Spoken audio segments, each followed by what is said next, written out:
There exists a strange place in China, a city designed and built to replicate Paris down to the smallest details. This ambitious $1 billion project aimed to create a fully functional community that captured the romance and grandeur of the City of Lights. However, despite the intricate replicas of Parisian landmarks and architecture, this Chinese Paris has failed to deliver on its lofty promises. Today, it stands largely empty, a faux French ghost town. China was booming economically in the 1990s and 2000s. Average citizens were getting rich fast. Luxury goods flew off shelves as millions indulged dreams of first-world lifestyles. This nationwide spending spree attracted some wild business ideas. Could dreams of Parisian high life lure wealthy Chinese to farms outside Hangzhou? Ambitious developers banked on yes. Noticing nouveau riche Chinese flocking to Europe's capitals for fancy goods and experiences, clever minds conceived. Why not replicate those destinations at home?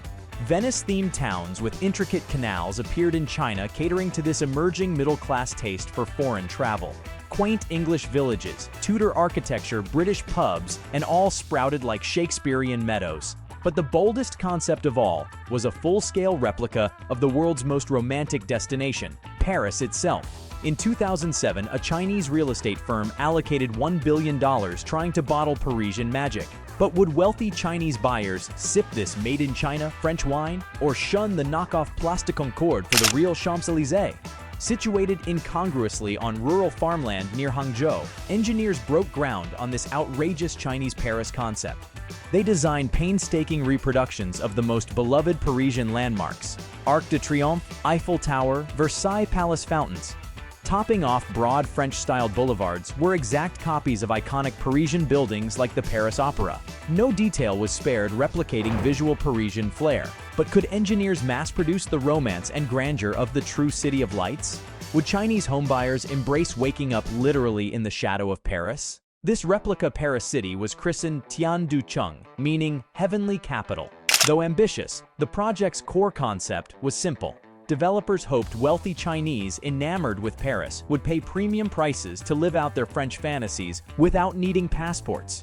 With over $1 billion invested in construction, including near-perfect copies of Parisian landmarks, the community took shape rapidly. But would homebuyers flock to this makeshift French nirvana? Unfortunately for developers, Chinese buyers treated Tianducheng more like a stranded ship than heavenly capital. While a small trickle of residents gave the place a pulse, occupancy plummeted soon after completion. Despite intricate replicas and details, the Parisian ambiance felt hollow against Hangzhou's energy and amenities. Tianducheng's location, remote farmlands without infrastructure to support residents or businesses, also repelled potential homebuyers. Within a few years, China's $1 billion Paris sat largely vacant, a French facade devoid of life and activity. Developers likely had visions of grand garden parties at their miniature Versailles or quaint cafes lining narrow streets, but what they ended up with was a ghost town, a bizarrely empty copy of the world's most vibrant tourist city. In the years since, videos exploring Tianducheng portrayed its deserted streets and vacant buildings locked in time. The empty Eiffel Tower overlooking vast grasslands often symbolized the broken dreams of Chinese developers seduced by lofty ambitions. More than just businesses had abandoned this place. The soul of Paris, its energy, romance, and cultural richness, refused to inhabit these replicas. Without that immutable spirit, China's City of Lights felt dark and haunted. After a decade of internet stories and videos showing Tianducheng as a failed ghost city, could this place have quietly turned itself around? Could people now call it home? Or was it destined to exist only as an eerie architectural exhibition we recently visited to explore firsthand? Entering Tianducheng's hotel lobby, we experienced immediate culture shock. Lavish French decor surrounded us, obviously referencing opulence but feeling somehow hollow. Sculptures of French aristocracy dotted the reception area where clerks stood ready. To check in ghosts? The creepy emptiness confirmed online whispers about abandonment. It was like an exquisite film set, beautiful yet lifeless. Venturing outside, daylight exposed the detailed architectural replications in full force. It was Paris seen through some inverted lens, Familiar structures and street layouts containing zero familiar culture or souls. Where corner cafes should bustle sat only empty facades baking in the afternoon heat. No artists hawked paintings to passing crowds. Everything looked precisely like Central Paris, yet felt totally alien. Attempting to dispel this unsettling vibe, we poked through imposing building entrances in hopes of finding inhabitants. The interiors welcomed us with elegant furnishings and dazzling chandeliers dangling in the shadows. Sunbeams cut through dusty air, hinting at long emptiness. But how could such stunning apartments lack residents? Returning outside, we strolled the bare replica Champs-Élysées, scouting for signs of life besides the occasional pedestrian. It seemed we'd entered a parallel Paris reality. No tourists gawking at landmarks, no traffic jams honking for progress.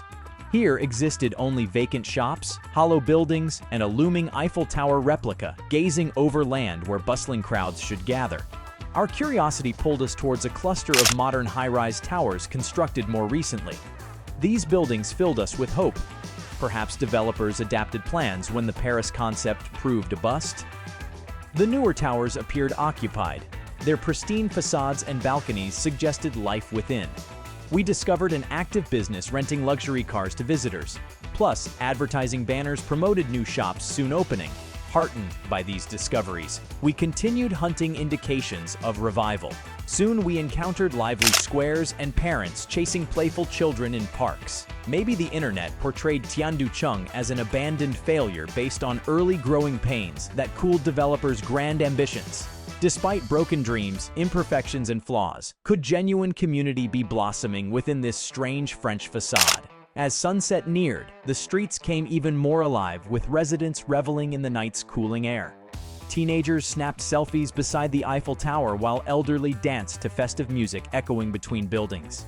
Restaurants filled with patrons, while bakeries locked up after selling the day's last baguette. Against all odds, and despite shortcomings in replicating Paris's essence, we got the sense that life had found a way to take root. While Tianducheng is no substitute for the real Paris, its emerging community has embraced the bizarre environment shaped by developers' lofty aspirations. Though pockets of abandonment haunt the outskirts, the place appears destined to survive on its own imperfect terms, not as a knockoff Paris, but as some unique Chinese experiment, bearing remnants of its faux French beginnings. For these residents patiently making homes amid unfulfilled promises of shopping on the Champs-Élysées or sipping coffee beneath the Eiffel Tower, Tianducheng shines well enough. Perhaps inflexible expectations blinded early critics to opportunities within this strange place. Did the creators of Tianducheng fly too close to the sun by trying to precisely copy Paris? Their billion-dollar ambitions crashed hard when expectations smashed into realities. But should we view failure here as final? Perhaps early critics judged this Chinese Paris too quickly, dismissing efforts as misguided for not instantly attracting wealthy residents. Sure, much feels weirdly artificial like Disneyland on this replica Champs-Élysées, but couldn't something authentic emerge given time and support?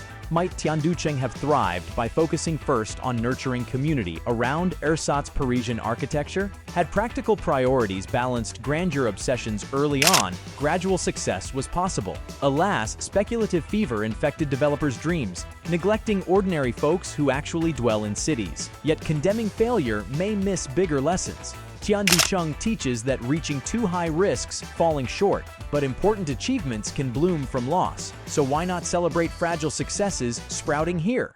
Tiny triumphs thriving beyond expectations merit cheers too. However improbable now, might parts of this Chinese Paris transform into a genuine community? Perhaps one known for perseverance despite disappointments? With patient nurturing, couldn't rich lives bloom amid unkept promises of Parisian luxuries?